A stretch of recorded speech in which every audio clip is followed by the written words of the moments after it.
Hello, my name is Diana Guzman. I am from Mexico, and I was part of the second in-person Spanish mission for Habitat Marte this last September. So it was a very interesting, and I'm going to tell you a little bit about the effects of the language barrier that I could notice and I found with the crew of Habitat Marte Analog Space Mission 129. And so we were, in this case, 3 people, 2 Mexicans and 1 Brazilian. In this case, Dr. Julio was the Brazilian.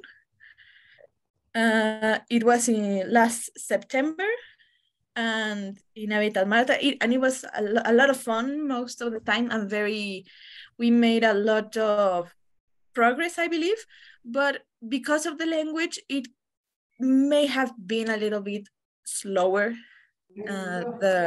than if it had been in any other language, because Dr. Julius speaks Spanish. I would consider him a very good Spanish speaker, but there are still some maybe mistakes, and we, the 2 Mexicans, spoke no Portuguese.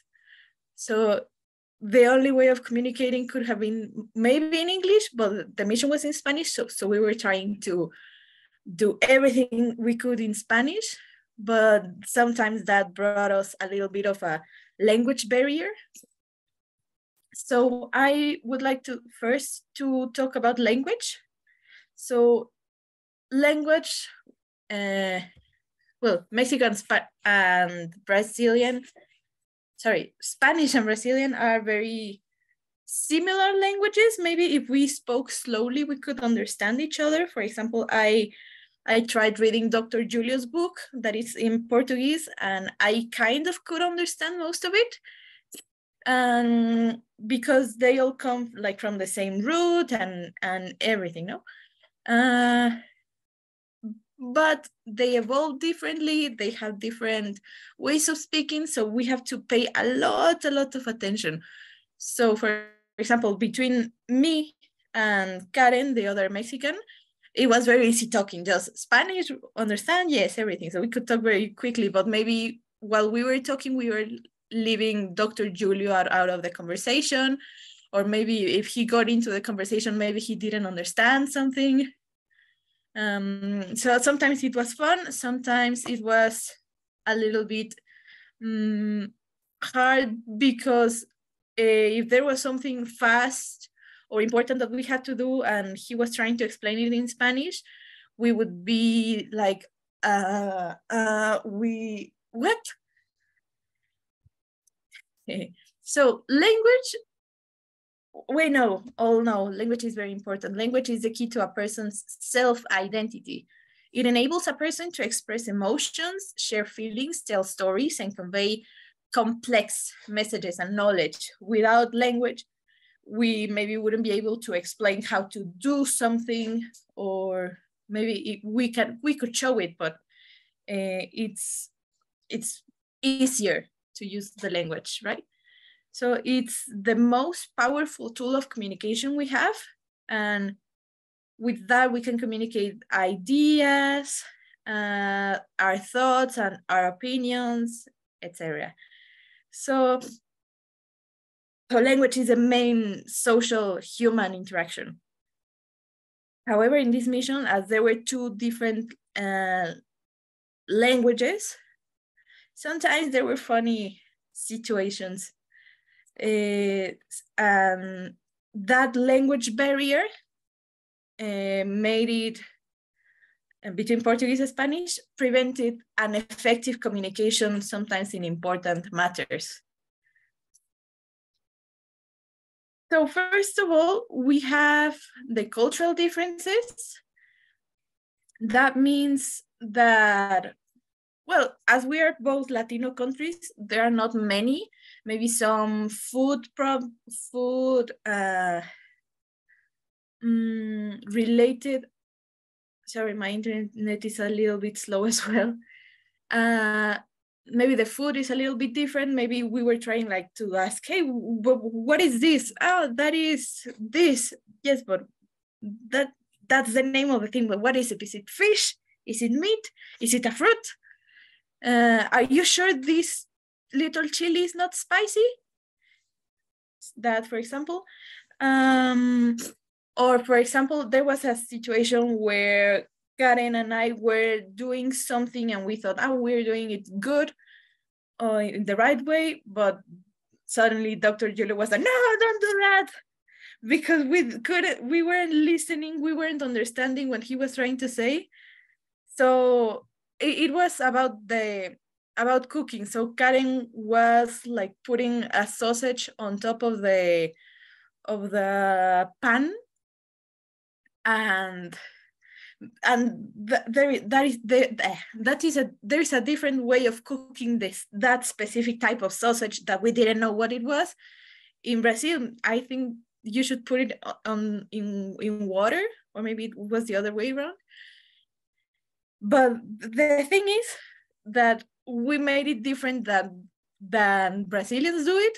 So Dr. Julia was trying to say, no, that's not the way you do it. That's not the way you do it. But Karen wasn't understanding. So I suddenly heard the screaming.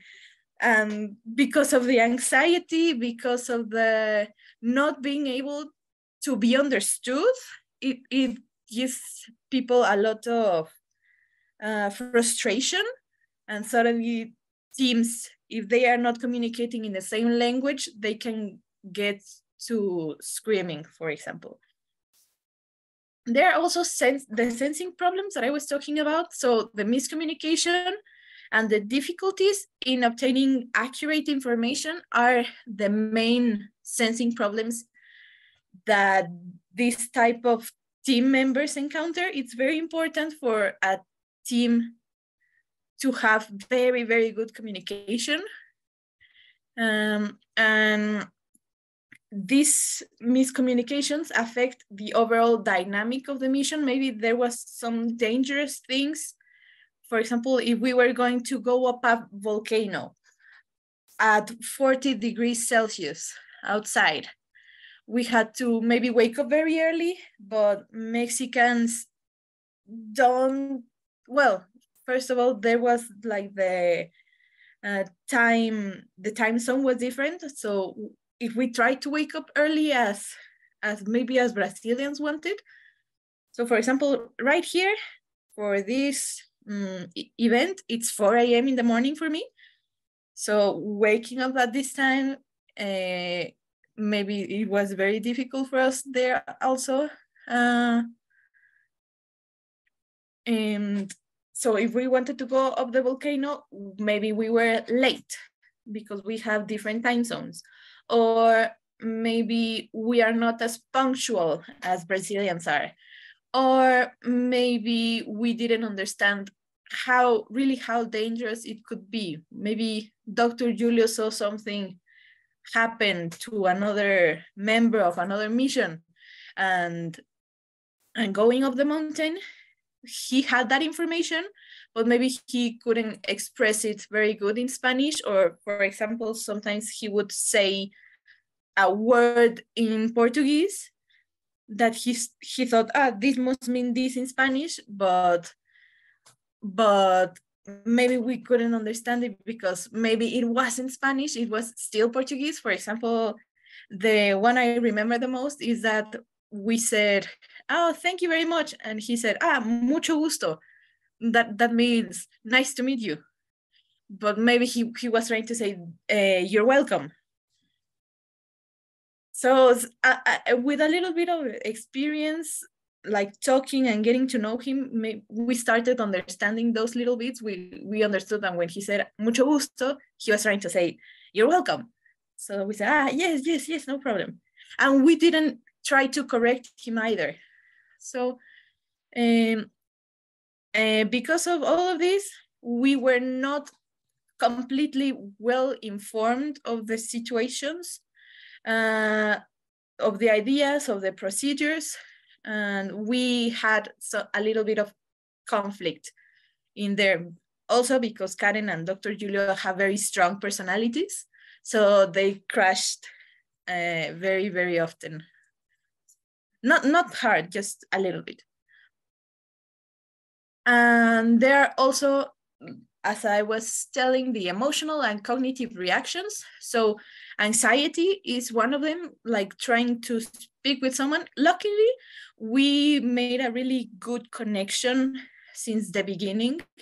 So, and we all wanted to be there. So there was, I believe, trust in between all of us, of going to someone and saying, hey, I want to do this, I need this, the other, and that. So for example, but sometimes we couldn't convey 100% of the message. For example, I thought, oh, so right now I think we have free time, so maybe I can go and do like the astronaut helmet I was working on. And Dr. Julia said, no, we're doing something else. And I was like, what time did we start doing that? So that caused a little bit of anxiety every so often when I wanted to say, oh, maybe I shouldn't say anything, or maybe I should, but what if he doesn't understand me? So that was a little bit of the fear. And the anxiety was, okay, maybe I'm going to do this, but if I'm doing it wrong, and then someone saying, no, you're doing that wrong. No, but wait, what? And the embarrassment of doing something wrong and not being able to communicate it. And that is very normal in lots of situations when you're talking to other people and you don't have the language 100% here. That is very common to happen. So maybe we don't know how to react to unexpected situations when people don't understand what we're saying. But luckily there was the English. So this mission was in Spanish, but in English, we all had very good English. We tried not speaking in English, but if we didn't understand something, we would recur to English. There is this concept called face consciousness that is defined as the reputation, the credibility one has earned in a social network. So we all met virtually first. So maybe there was fear related to losing the face, that maybe we're not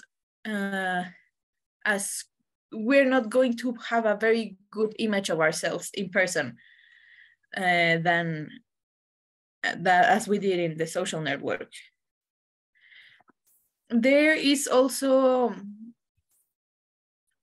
okay, so adding to that, 2 of the 3 people that were involved in the mission, as I said, had very, I don't want to say explosive personalities, but yes. So when things didn't go as they understood it or as they were planning it, there came to be a lot of frustration in the air. Maybe the productivity of the mission would decrease. For example, an activity that should have lasted 1 hour lasted an hour and a half because we weren't communicating very good. And maybe I believe it's easier for a person with the same language, like, to read the mind of the other. Maybe we can understand better what we're doing.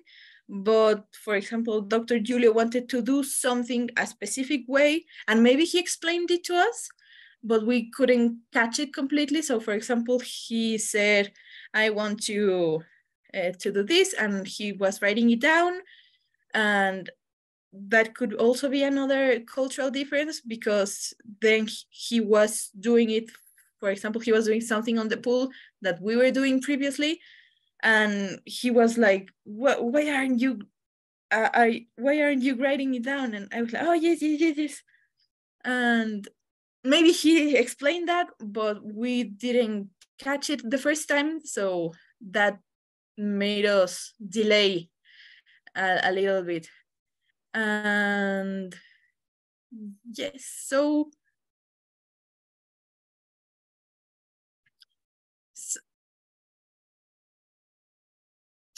maybe there were some also, some members may have felt prevented from feeling respected, and that is something interesting to study. One of my proposals at the beginning was to have the mission in Spanish and Portuguese, because we weren't a lot of people. So it might be very interesting to see how a mission of different languages would react, because in the future of space, people in Mars are going to be speaking different languages. So I believe it's going to be very interesting to see how that works out. And that's it for me. Thank you very much.